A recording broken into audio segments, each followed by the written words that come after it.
नमस्कार। मैं डॉक्टर दिनेश चारण बीए प्रथम वर्ष के हिंदी साहित्य के प्रथम प्रश्न पत्र में आप सभी का स्वागत करता हूं। आज हम हिंदी साहित्य के प्रथम प्रश्न पत्र में आधुनिक काव्य सोपान पुस्तक में से कवि जयशंकर प्रसाद की कविता पेशोला की प्रतिध्वनि पढ़ेंगे। ये पेशोला पिछोला झील का नाम है, जो राजस्थान के उदयपुर जिले में स्थित है। उस पिछोला झील से जो प्रतिध्वनि आ रही है, उसकी बात कवि कर रहा है। जयशंकर प्रसाद की फुटकल कविताओं के संग्रह लहर में प्रेम, सौंदर्य एवं राष्ट्रीय चेतना इत्यादि भावनाओं से संबंधित कविताएं संग्रहित हैं। पेशोला की प्रतिध्वनि प्रसाद की राष्ट्रीय चेतना को दर्शाती विश्व प्रसिद्ध उदयपुर की पिछोला झील एवं मेवाड़ के महाराणा प्रताप के शौर्य, वीरता, राष्ट्र प्रेम को दर्शाती कविता है। राष्ट्रीयता को जागृत करना ही इस कविता का मूल मंतव्य है। प्रसाद इस कविता के माध्यम से राष्ट्र प्रेम की बात, राष्ट्र के शौर्य की बात, वीरता की बात कर रहे हैं। मैं पहले कविता पढ़ रहा हूं, उसका कुछ अंश और उसके बाद उसकी व्याख्या करूंगा। इसी रूप में थोड़ा थोड़ा अंश पढ़ते हुए उस कविता की व्याख्या करता हुआ चलूंगा। तो जयशंकर प्रसाद का एक कविता संग्रह है जिसका नाम है लहर। लहर में से ये कविता ली गई है, पेशोला की प्रतिध्वनि। कविता इस प्रकार है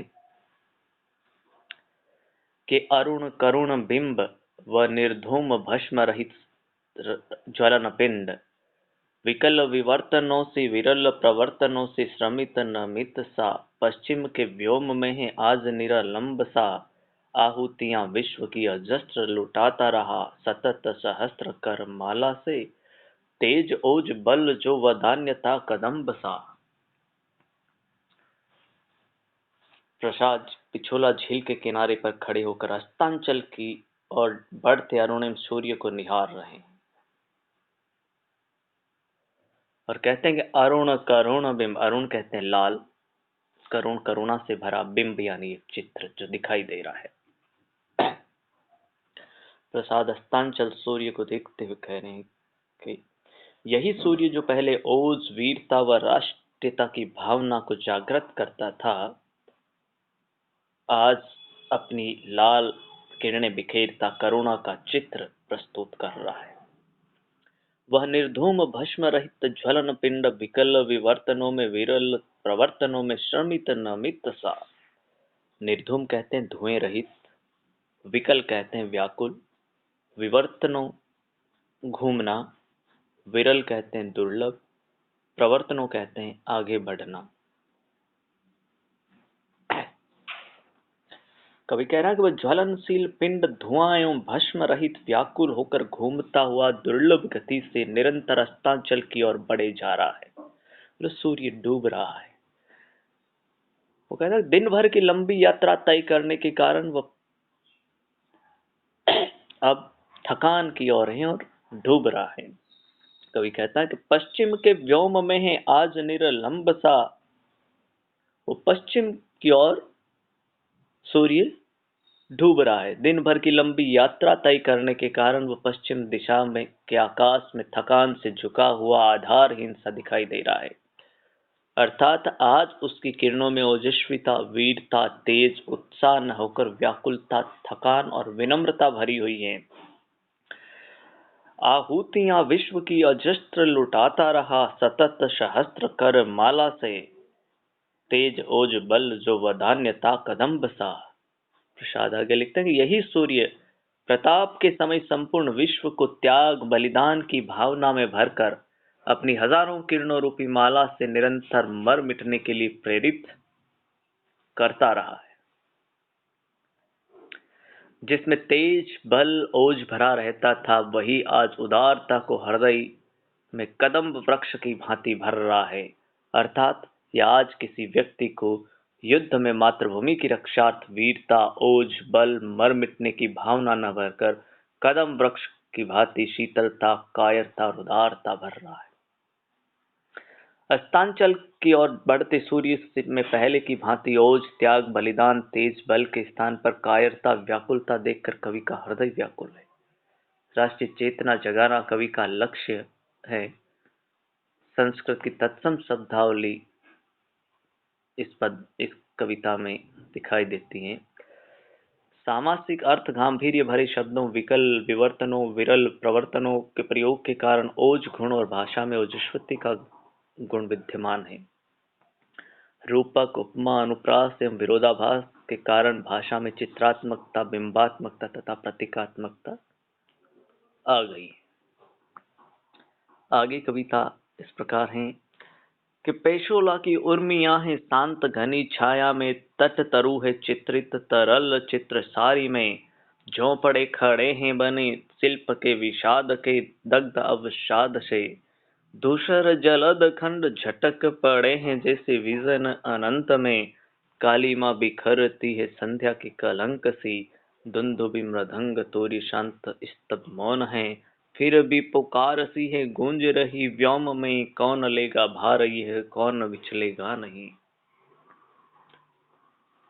कवि कहता पेशोला की उर्मियां है, उर्मियां कहते हैं लहरों को, घनी छाया में तट तरु है चित्रित तरल चित्र सारी में, चित्र सारी कहते हैं चित्र की कारीगरी, जो चित्रकारी की गई, शिल्प से शिल्प कला से, दग्ध कहते हैं जला हुआ,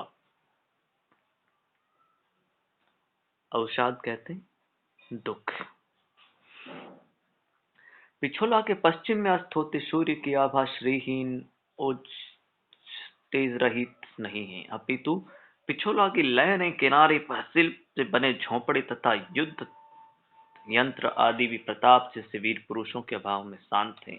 इनका मर्म स्पर्शी वर्णन कवि कर रहा है। कवि पिछोला की झील के किनारे खड़े होकर उदास निरालम करुण सूर्य के चित्रण के पश्चात पिछोला की लहरों का वर्णन करते हुए कह रहा है कि पेशोला की उर्मियां हैं शांत घनी छाया में, तट तरु है चित्रित तरल चित्र सारी में, झोंपड़े खड़े हैं बने शिल्प के विषाद के और दग्ध अवसाद से। कवि कहता है आज सूर्य ही शांत करुण नहीं है, पिछोला झील के विशाल वक्ष स्थल में उठकर मनुष्य में ओज संघर्ष की भावना भरने वाली लहरें भी एकदम शांत व उदास हैं। झील की पाल के पास खड़े घने छायादार वृक्षों के प्रतिबिंब झील के पानी में तरल चित्रकारी कर रहे हैं, जैसे बहुत सारे चित्र पानी के अंदर बनाए हुए हैं। ऐसे झील के किनारे खड़े हुए पेड़ों की प्रतिबिंब, उनकी छाया नजर आ रही है। झील के किनारे शिल्प कला के बेजोड़ नमूने, झोंपड़ों में आज वीर गाथाओं के स्थान पर विषाद, अवसाद और जला हुआ अतीत भरा हुआ है। अर्थात इन सभी में कोई ओज, वीरता, ओजस्विता, प्राण शक्ति, संघर्ष नहीं है। धूसर जलद खंड झटक पड़े हैं जैसे विजन अनंत में, काली माँ बिखरती है संध्या के कलंक सी, धुंधुभि मृदंग तोरी शांत स्तब्ध मौन है। चारों तरफ आज अव्यवस्था परिव्याप्त है। कभी उमड़ घुमड़ कर आकर घनघोर वर्षा करने वाले बादल आज खंड खंड दिखाई दे रहे हैं, जैसे किसी सीमाहीन एकांत में कोई नहीं हो। प्राकृतिक सौंदर्य से भरपूर ये झील गंदी हो चली है और संध्या के कलंक के समान यहाँ काली माँ बिखरी हुई है। युद्ध क्षेत्र में जहाँ पहले दुंदुभि, मृदंग, तुरी इत्यादि बजा करते थे तथा अपनी ध्वनि से वीरों में वीरता, मातृभूमि के लिए त्याग, बलिदान की ओज भावना भरा करते थे, वही आज शांत है, चकित है, निशब्द हैं, अर्थात इन्हें बजाने वाला कोई नहीं है। फिर भी हुंकार सी है गूंज रही व्योम में ही, कौन लेगा भार ये है कौन विचलेगा नहीं। इन सभी राष्ट्रीयता की विपरीत परिस्थितियों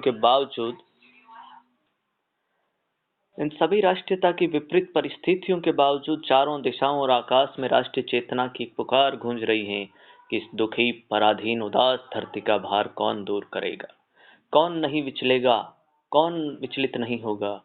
अर्थात भारत माता की पराधीनता, उसके दुख, उसकी उदासीनता को देखकर सभी विचलित होंगे और उसे पराधीनता से मुक्त करवाएंगे, ऐसा कवि को पूर्ण विश्वास है।